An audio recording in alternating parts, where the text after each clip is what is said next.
इस संस्कृति ने, इस समाज ने, या चाहे आप उसे जो भी कुछ कहो, इसने आत्मा की ईजाद की है ताकि वो संस्कृति बनी रहे, वो समाज अस्तित्व में रहे।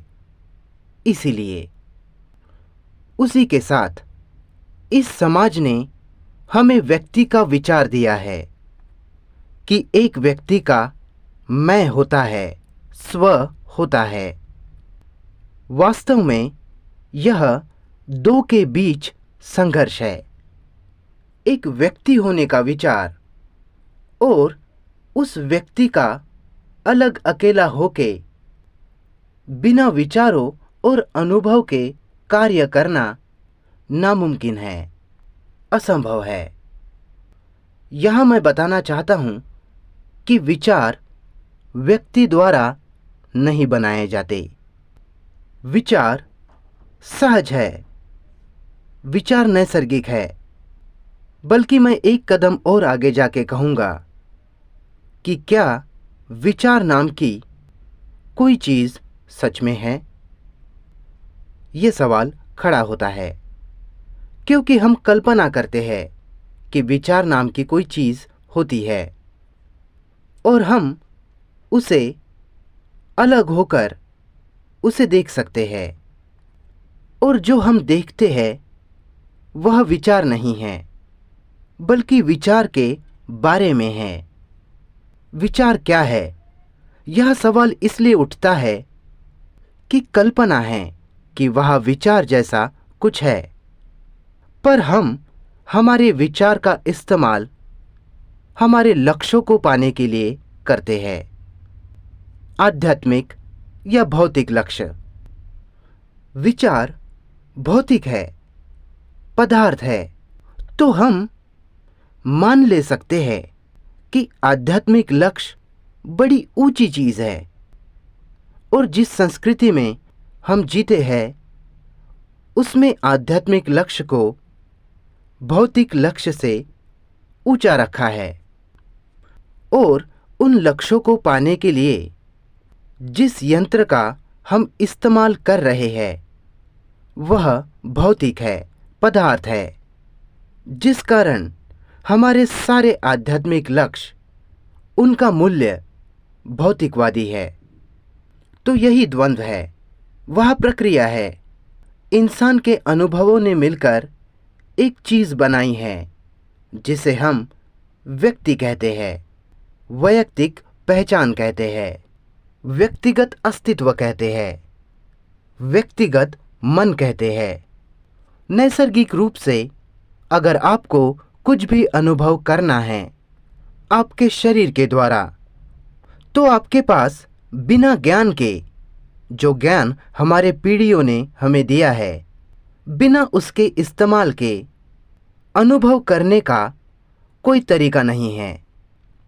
विचार, दूसरे शब्दों में कहा जाए तो उसे याद कहते हैं, और हमारी याद में ये डाला गया है कि सब कुछ इस धरती पर मानव जाति के लिए बनाया है, इंसानों के लिए बनाया है, और इंसान को बड़े महान और शानदार लक्ष्य को पाने के लिए बनाया है।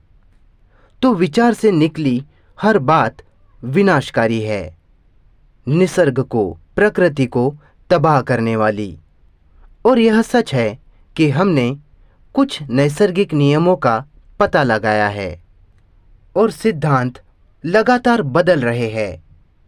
विचार, हमारा सोचना, केवल समाज के द्वारा जो लक्ष्य हमें दिए गए हैं उन्हें पाने के लिए उपयोग में है। मूल समस्या जिसका आज हमें सामना करना पड़ता है वो यही है कि जो लक्ष्य समाज, संस्कृति ने हमें कहीं पहुंचने, कुछ हासिल करने के लिए दिए हैं, वह इस प्राणी जीव के दुश्मन हैं। वही युद्ध है जो लगातार चल रहा है। विचार केवल समस्या को निर्माण कर सकता है, उसे सुलझाना विचार के द्वारा असंभव है। निर्विचार अवस्था का लक्ष्य जब हमारे गुरुओं के द्वारा रखा गया, तो वह अपने आप में विचार के द्वारा ही निर्मित किया गया, ताकि विचार खुद को निर्विचार अवस्था में रखकर खुद की निरंतरता बनाए रख सके। विचार कभी मरना नहीं चाहता, वह अपनी जगह बनाए रखना चाहता है। जो इस लक्ष्य को, निर्विचार स्थिति को पाने की प्रक्रिया के भीतर जो कुछ हम अनुभव करते हैं, उससे ही वो चीज़ जिससे हम आज़ाद होना चाहते हैं, उसे ही मजबूती मिलती है और पोषण मिलता है। उस कारण ही वो बनी रहती है। विचारों ने ही कारण और प्रभावों को जन्म दिया है। हो सकता है कि वह कारण जैसी कोई चीज़ हो ही नहीं। हर घटना अपने आप में ही पूर्ण है, आत्मनिर्भर है। हम इन सभी घटनाओं को मिलाकर, उन्हें जोड़कर जीवन की कहानी बनाने का प्रयास कर रहे हैं। अगर हम इस वास्तविकता का स्वीकार हमारे जीवन में करते हैं कि हर घटना अपने आप में स्वतंत्र है, तो वो चीज़, जिस चीज़ को हम हमारी पहचान कहते हैं, उसे बनाए रखना बड़ा मुश्किल हो जाता है। और पहचान ही है जो हमारे जीवन में महत्व रखती है। और लगातार यादों का इस्तेमाल करके, जिसे विचार भी कहते हैं, हम इस पहचान को, जो कुछ भी आप उसे कहो, उसे बनाए रखते हैं, उसे कायम रखते हैं। तो याददाश्त का लगातार कार्य में होना हमारी बहुत सारी ऊर्जा खींचता है और हमारी असली जीवन की समस्या को हमें देखने नहीं देता, उसे समझने के लिए ऊर्जा नहीं रखता, हमें ऊर्जाहीन बना देता है। तो इस पहचान का लगातार इस्तेमाल करने के अलावा, विचार के अलावा, क्या कोई दूसरा तरीका है? जैसे कि मैंने कहा, विचार, याददाश्त केवल समस्या निर्माण करती है। वह हमारी समस्या को सुलझाने में कोई मदद नहीं कर सकती।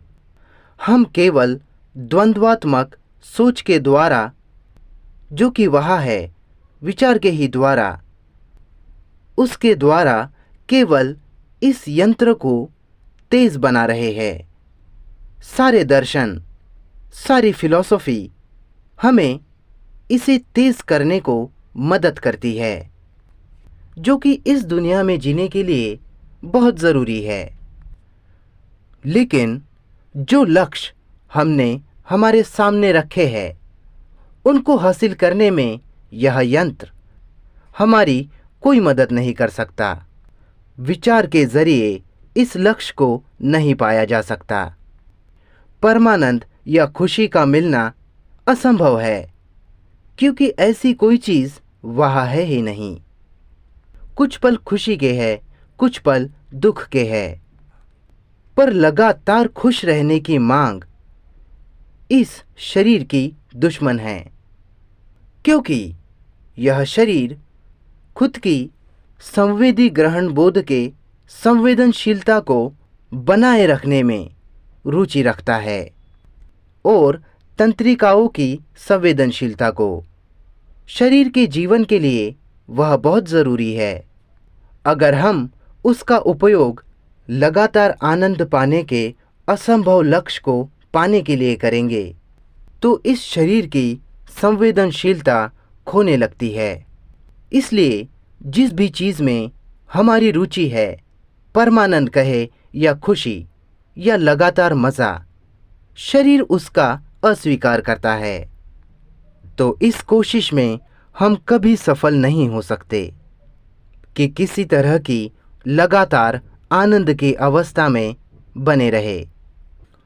इस दुनिया में जीने के लिए बुद्धि का तेज होना ज़रूरी है, जिसे तेज दोहराव प्रक्रिया के द्वारा किया जा सकता है, जिसमें भयंकर रूप से हम ऊर्जा का इस्तेमाल कर रहे हैं। इस तरह की दोहराव की प्रक्रिया अगर भौतिकवादी मूल्यों को पाने के लिए इस्तेमाल में लाई जाए तो वो एक सीमा में है, पर आध्यात्मिक लक्ष्यों को पाने के लिए इसका इस्तेमाल केवल ऊर्जा की बर्बादी है, क्योंकि वह लक्ष्य पाना असंभव है। इसका मतलब ये नहीं कि मैं कोई भौतिकवादी दर्शन या उस तरह की किसी चीज का प्रचार कर रहा हूं। सोचना किसी आध्यात्मिक लक्ष्य को खोजने के लिए, पाने के लिए मदद नहीं कर सकता, या फिर जीवन के अर्थ को समझने के लिए या उसके महत्व को, जीवन के उद्देश्य को जानने के लिए या परमानंद को पाने के लिए। वह विचार आपकी कोई मदद नहीं कर सकता। मैं कर्म के सिद्धांत का या पुनर्जन्म के सिद्धांत का विरोध नहीं करता, पर मैं सवाल खड़ा कर रहा हूं इस विश्वास की बुनियाद पर। पुनर्जन्म उसका होता है जो पुनर्जन्म पर विश्वास करते हैं। जो पुनर्जन्म पर विश्वास नहीं करते उनके लिए कोई पुनर्जन्म नहीं होता। लेकिन प्रकृति का अगर कोई हिस्सा खत्म हो जाए, मर जाए, जैसे गुरुत्वाकर्षण, प्रकृति की हानि, तो क्या उसका पुनर्जन्म हो सकता है? तो मेरा जवाब है नहीं। तो आप पुनर्जन्म पर विश्वास करो या ना करो, कोई फर्क नहीं पड़ता। अगर व्यक्ति खुद से और खुद के लिए खोज करने की रुचि रखता है और इस पुनर्जन्म का जवाब पाना चाहता है, जो सवाल बार बार पूछा जाता है, तो व्यक्ति को एक मूलभूत सवाल पूछना होगा कि अभी इस क्षण वो क्या है जो तुम्हें लगता है कि इसका पुनर्जन्म होगा, और क्या वह कुछ है भी, आत्मा या मैं, आपका स्व या मानस। वह जो भी आपको दिखाई पड़ता है और अनुभव में आता है, उसका निर्माण हमारे ज्ञान ने ही किया है। आपको अगर वह आपका मैं, आपका स्व दिखता है, तो वह केवल हमें जो हमारे मैं के बारे में ज्ञान है वही है। अगर आप भाग्यशाली रहे कि आप अपने संपूर्ण ज्ञान से मुक्त हो गए, केवल वो ज्ञान नहीं जो हमें खुद को लेकर और पुनर्जन्म इत्यादि को लेकर है, संपूर्ण ज्ञान से अगर आप मुक्त हो गए, तो फिर क्या आपके लिए किसी मैं का, किसी केंद्र का, आत्मा इत्यादि का अनुभव पाना संभव है? मेरे लिए मैं केवल एक व्यक्ति का नाम है और मुझे वहां कोई केंद्र, कोई व्यक्ति दिखाई नहीं देता। तो पुनर्जन्म का पूरा सिद्धांत हमारे विश्वास पर खड़ा किया गया है।